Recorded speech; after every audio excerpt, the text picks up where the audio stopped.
আসসালামু আলাইকুম রহমতুল্লাহ বারাকাতু। আমি মোহাম্মদ ইফতেখার হাসান জনি বলছিলাম গ্রিন পার্টি থেকে। আমি বলতে যাচ্ছিলাম যে এই যে সব কিছু তো ঘুষ দুর্নীতি তো শেষ হয়ে যাচ্ছে, কিন্তু শেষ হয়নি দুর্নীতি আপনার বাসের সিন্ডিকেট বিজনেসটা। কারণ বাসের সিন্ডিকেটটা যেখানে ভাড়া ছিল 10 টাকা, সেখানে নিচে 15 টাকা, 5 টাকা ভাড়া 10 টাকা হয়ে গেছে গুলিস্তান থেকে শান্তিনগর।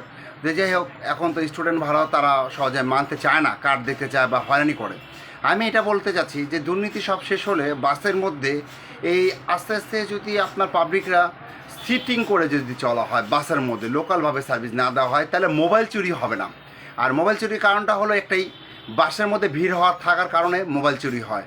তো আমি একটা চেষ্টা করব আমাদের গ্রিন পার্টি ইভেন আমি জানাচ্ছি আপনার সব দলদেরকে, যা ছাত্র সমাজদেরকে জানাবো যে এমন সিস্টেম করা হোক বাসের মধ্যে যাতে ভিড় না হোক, নাগরিকতা না হোক, এই জন্য তাহলে মোবাইল চুরি হবে না, আমরা জনগণ সুন্দরভাবে চলবো, আমাদের বাংলাদেশ সুষ্ঠুভাবে থাকবে। তা আমি আরেকটা কথা বলতে চাচ্ছি যে এই যে বাসের মধ্যে যেভাবে আপনার মেয়েদেরকে তুলানো হয় শরীরে হাত দিয়ে, সবারই মা বোন আছে, এটা তো না পছন্দ। বাস এক জায়গায় থামবে, মানুষ সুন্দর করে উঠবে, বলবে হ্যাঁ ভরে গেছে, বাসটা চলে যাবে। মা বোনদের গায়ে হাত দিবে কেন? আর কে অধিকার দিয়েছে একটা মা বোনদের হাতে গায়ে দেওয়ার জন্য?